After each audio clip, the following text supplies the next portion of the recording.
So I will go through this process of illustrating.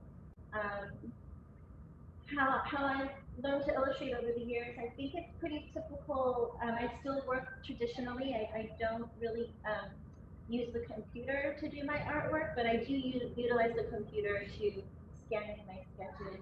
Um, so starts with the manuscript from Lauren, and it's just her text and story on the page. I'll just quickly go through these steps. Then I start with these small little thumbnail sketches. They're very small and loose. And then I do a lot of more research and try to gather reference material to use, especially because it is a historical story. I want to make sure I get hints as close as possible. Then once those are all approved, maybe these, actually this will, I'll do a little bit later, sorry about that. I do final sketches and with a lot more detail, and then the final artwork. So all of the stages happen, and I'm going back and forth between the publisher to get approval, and then the artwork really is the very last stage. So as I'm reading her story, I'm looking for kind of key imagery that stand out that I feel I can include in the illustration.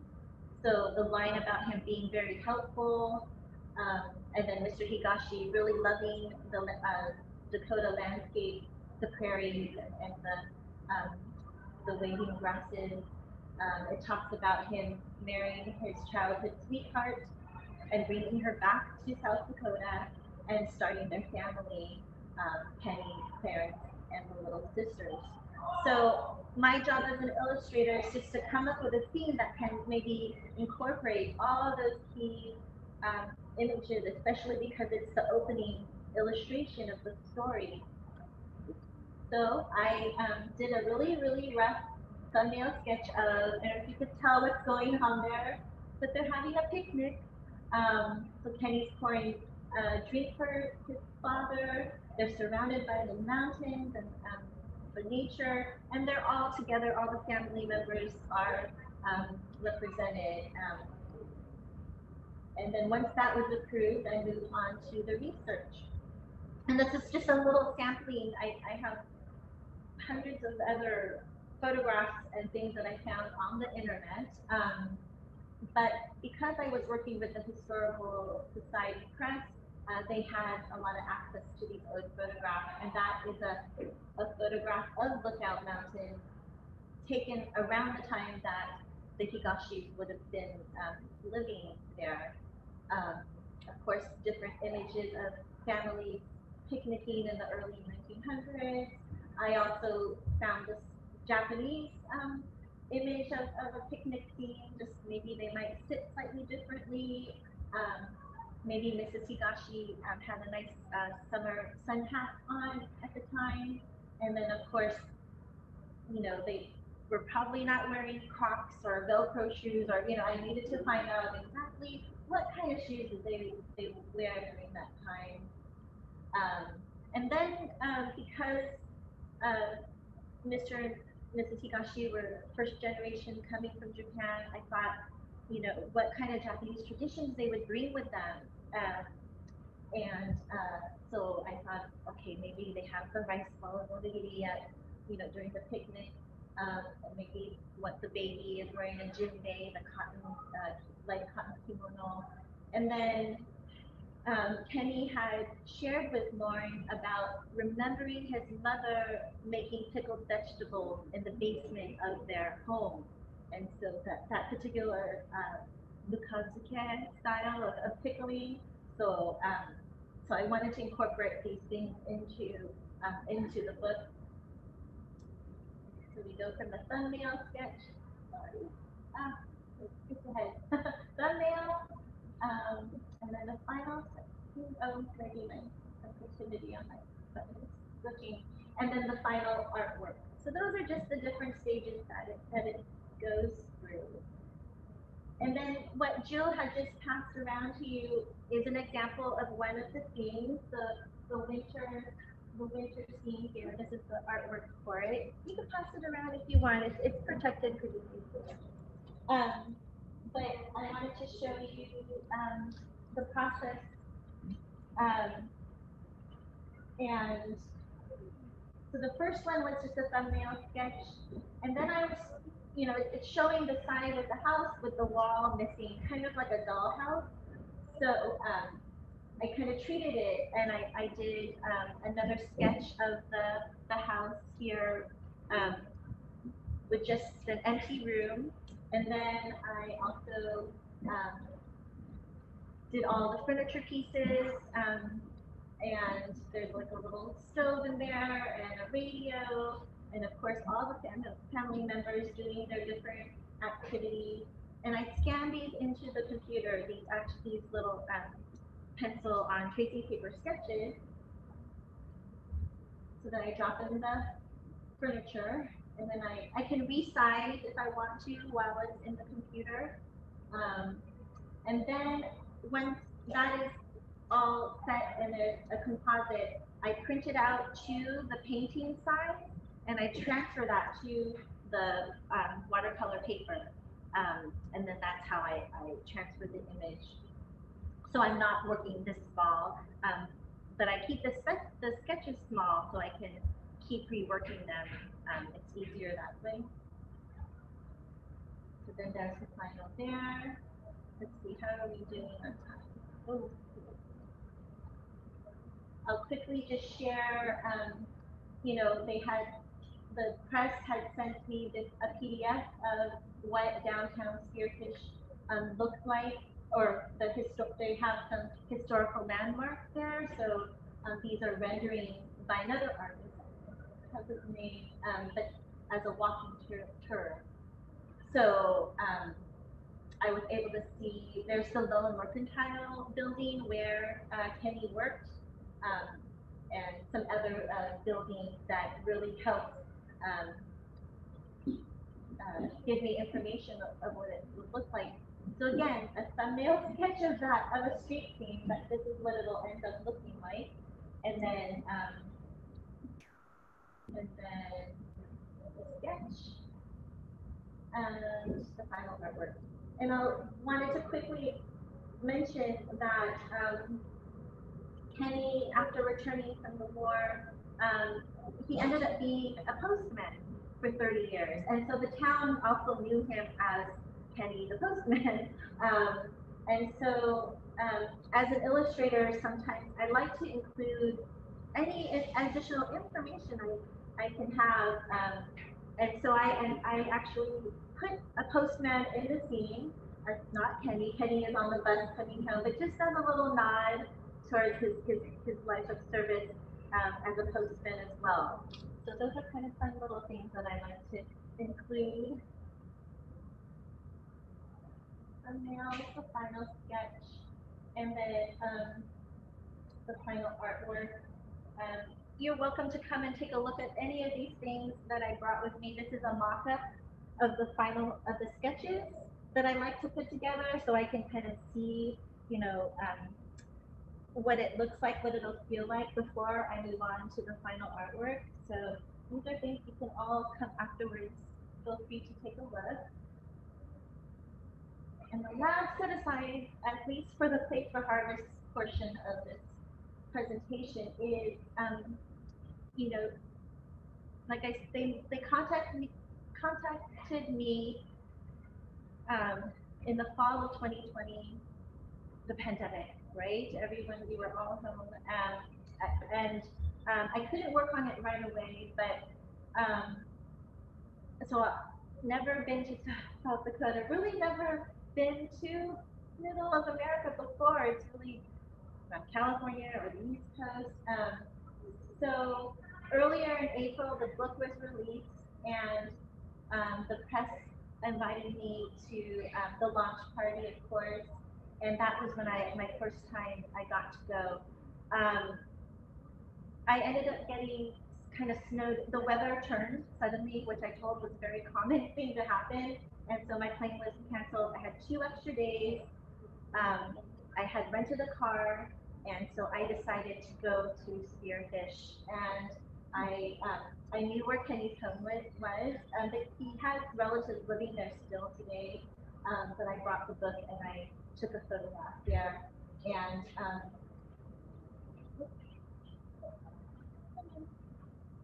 oh, and so I'm thinking of the winter scene of them in the home. Um, this is a road I imagined heading down to downtown Spearfish. So I just kind of imagine Penny on his right, riding to Lowe's Mercantile. And the Lowe's Mercantile building is still standing. It's a restaurant now, but I took the book and I took a photograph. And just to be there, thinking that 80 years prior, Penny was going through those same doors, walking on that same sidewalk. It definitely, I felt closer. And again, that intersection. And of course, the Black Hills, I went to, and just imagine Kenny with his father fishing. So, okay, that is, sorry. Thank you very much for listening to all of that. That is the place for harvest. I was going to take this time to answer questions, or should I move on to Juna and Appa, or questions? Or I'm happy to answer questions outside too. So if you have a question, maybe a couple. Okay, sure, yes. I have one question. Sure. Do you use an eraser when you make the sketches? Yes. I know. I saw I had an illustration of a pencil and an eraser. Yes, absolutely. I mean, yeah, it gets very messy with the eraser.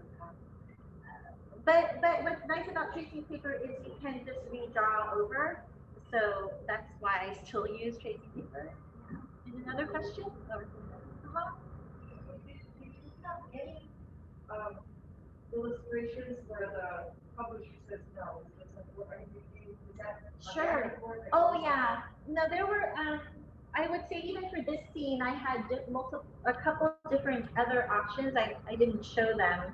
One was like an aerial view looking down at the town, but then I thought we really need to focus on Kenny's face, that we see him coming home. So, and then there was the scene where he's catching the fish. I had it wrong. My first image was he was standing in the water with his boots off in the icy water, and the author actually, her son looked at that. He's an older son, but he didn't think that they would take off their boots and jump into the icy water to grab it. Anyway, so no, definitely, they give me feedback and I make changes and we go through a couple rounds of editing. Maybe one more question? Okay, yeah. So that's what's interesting. So far, out of the 10 books or so, I never meet the author unless I worked with someone who's self-published, for example. Then definitely I'm working with them. But when it goes through the publisher, they kind of are like not a matchmaker, but they get the manuscript and then they find the illustrator that they think would work well. But everything kind of channels through them. Lauren shared a lot of the family photographs and, of course, additional information, and then they would share sketches with her, kind of, and also for some of the other books, the Juna and Appa.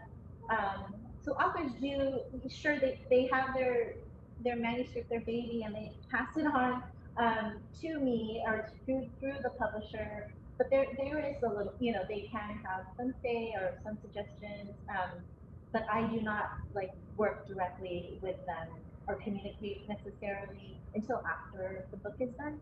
That's just kind of how it's worked. So, how much time do we want to, as far as Juna and Appa, I don't have probably time to do a whole reading, but I can share, I can go. Okay. because it would be great if some of the kids, if they want to come closer, because then I could maybe do it, or either way, it's up to them. Any of you wanted to come and sit up here, she's gonna read the book, and you can sit on the right here, and Robert Gatt can bring them. Or if not, it's okay. I can do it as well. That's fine. So Juna and Appa. This is Jane Park, the author. But this is not a historical story necessarily, but it is definitely inspired by her time. She grew up in actually Toronto, Canada. But her story was inspired by her time spending Saturdays at her parents' dry cleaning business. So they did have a dry cleaning business. But of course, this story definitely is a lot, very imaginative. So let's see. I don't want to. Has anyone read the Juna and Appa book yet? That's okay. So I'll go through some of it here. Let's see. How should I do this? Let's go. I'll go up to we meet one of the animals. We'll go up to the page where we meet one of the animals, and I think that'll be good. Okay. Juna's favorite day of the week was Saturday. That's when she helped her father at the dry cleaning shop. She'd find customers' clothes and sort spools of thread by color. Appa called her his little helper, even when she made mistakes. The best part was at the end of the day when Juna turned the sign to close and she and Appa walked to the taco truck parked across the street. They always ordered 5 carne asada tacos. Masta, no, so delicious, Appa would say after his first bite. That's my version of the Korean, I apologize. But one Saturday while Juna was stamping bags, she heard Mr. Parker shouting at Appa. Appa could not find Mr. Parker's very expensive jacket with gold buttons. The jacket was lost. Appa, I can help find it. Kind of just like Kenny, she wants to help. Juna really wants to help. Juna said after Mr. Parker left. And so she's trying to help, but if you take a closer look at the illustrations, there's clothes on the floor, and Appa says, Juna, please just sit still. That will help. Juna tried to sit still. She thought about how nice Appa would look in a fancy jacket. Maybe she could buy him one for his birthday with her New Year money. A puff of steam from the pants presser warmed her face and wrapped around her as she closed her eyes. And I don't know if you can look closely. Can you see what she's drawing there? Can you make out what she might be drawing? She's drawing a lost poster for the jacket. She really wants to help. She loves to draw, so this is her way. So she's going to try to help too. She's making a lost jacket poster.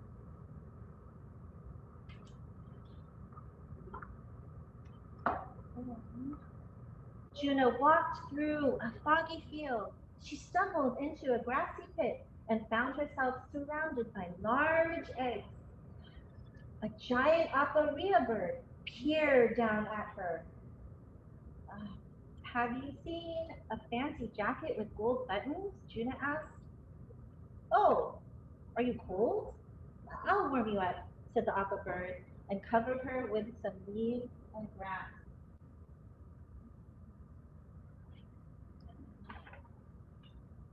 Juna nestled in with his eggs. The big bird hummed a song that Appa always whistled. But the bird's beak felt sharp and cold when it nuzzled her face. It was not like Appa's warm nose, and she has a little memory of her squeezing her Appa's nose, and it's nice and warm and rubbery, and then not sharp and cold like the bird's beak. Juna looked for Appa to hum the song to him. She hoped he would whistle along. Instead, he said, Juna, please sit quietly. Should I keep going a little bit more? Okay. I'll go a little bit more, and then I have some fun animal facts to share with you. Juna tried to sit quietly, but she started to help put cardboard strips onto her wire hangers. Perfect for a fishing pole, Juna thought. She tied some thread onto a strip and used a paper clip for a hook. She threw the line into a giant laundry basket. Juna felt a tug on the line. She tugged back. A strong jerk pulled Juna inside the basket and down into a dark pond.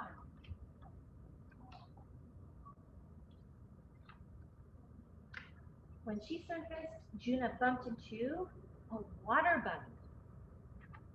Are you looking for something? The water bug asked. I'm looking for a fancy jacket with gold buttons, Juna said. Have you seen it?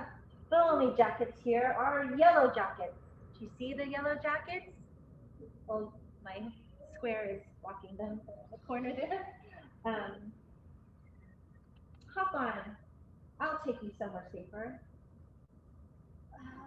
Your back is covered with bumps, Juna said. They're my eggs, the aqua water bug said. Don't worry, they won't fall off. Juna held on tight. She remembered when she'd lost a shoe at the park and Appa had carried her to the car. With Appa's piggybacks, Juna always felt safe. I think I'm going to stop there, but I do have some things I wanted to share with you.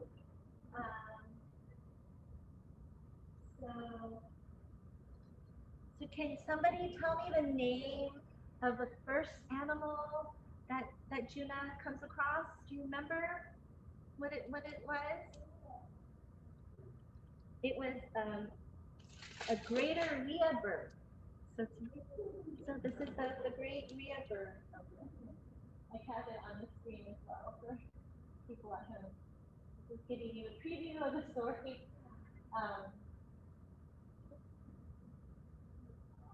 The great rhea bird. And so, again, as an illustrator, especially when there are these kind of very imaginative writings and stories, like how can I transition or, for when Juna encounters these animals. And so I thought I would just maybe shrink her down, to the size of the egg, for example, and so that's how I kind of came up with at least the proportions of how Juna. So that was kind of the rule of thumb. She would be whatever the size of the egg was in the scene, and I would just zoom in up close. But just for some facts, the rhea they can grow as tall as I am. So they're not like ostriches. You're familiar with the ostrich, but they are one of the bigger birds in the world. And so this is kind of almost like a life size of the head. And then this is actually the size of an actual rhea bird egg. So it's about 5 inches.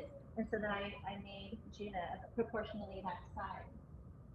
And then, do you remember the second? Oh, there's this one for people at home. And then, do you remember the second animal that she met that was in the water? A giant water bug. Yes. So giant water bug. They swim. Actually, I included a fish you could see Some of them are known to eat fish, tiny fish. And again, I shrunk her down to be very, very small. And so this is the size, kind of like this size of a grain of rice, kind of, if you don't want you to think of when you're eating rice of water bug eggs, but that's about the size that they are. And there's so many on his wings, and they can't fly when the eggs are hatched, so they kind of crawl and swim to safety. So there's one more animal that you haven't learned about, and I will just, you could read about the encounter, but I'll share with you what's to come, only because I love the size of this guy. Oh no, this doesn't want to work. Okay, so the third animal that you will read about in the book that she encountered is a Darwin's frog. So can you kind of guess from this photo how big a Darwin's frog might be? Can you look for little clues? These are not rocks. They're supposed to be more like pebble size or really tiny. Did you see what's in the bottom right? There's an ant there. Can you see when you look at little ants? So I made Juna small. So later on you'll find out where he carries his little children. There she is. I'm trying to get to this last. That's just the Darwin frog. Even though he looks really big on a page, I zoomed in, made Juna really, really tiny, and so she's actually. This is the size. If you hold out your hand, that's the size of a little Darwin. And then they're little itty bitty babies. So I hope you get a copy of Juna and Appa, and you can find out her adventure. And I think the last slide, we made it. Thank you so much for patience.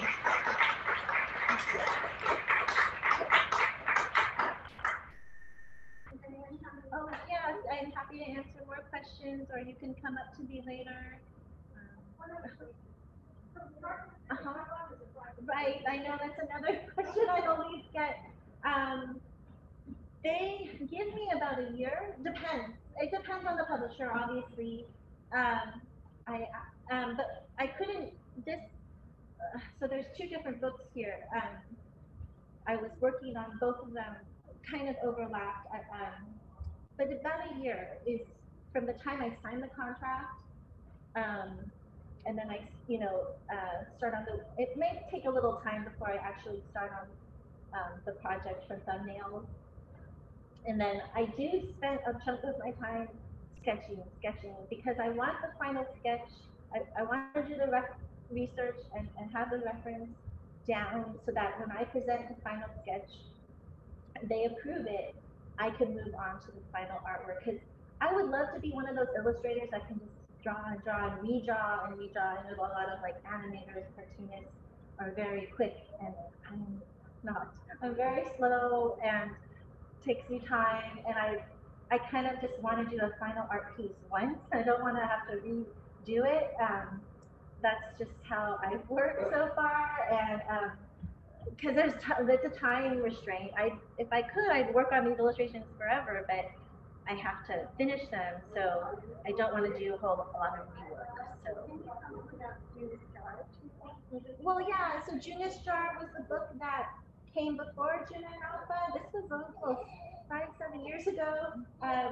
Jane had won the New Voices Award, so Lee and Low Books offered for writers who've never been published before to submit their manuscripts, and she was the winner that year. And so, and I had worked with Lee and Low Books previously, so they knew my work, and so they asked me. And And it's the same character, Juna, but this book takes place um, in, it doesn't specifically say, but like Koreatown in Los Angeles, so where she lives, and um, one day a friend moves away suddenly, so she, and then this book is kind of talks about how she has this empty jar, kimchi jar, and how she fills that. And it's also has lots of animal animal encounters and kind of magical. So yeah, this is this, if you don't have a copy, you can get a set today of both Juna's jar and Juna's. Thank you, Jill. Yeah. Thank you very Thank much. you, everybody. Felicia's going to be downstairs signing books, and each one has copies of several of her titles.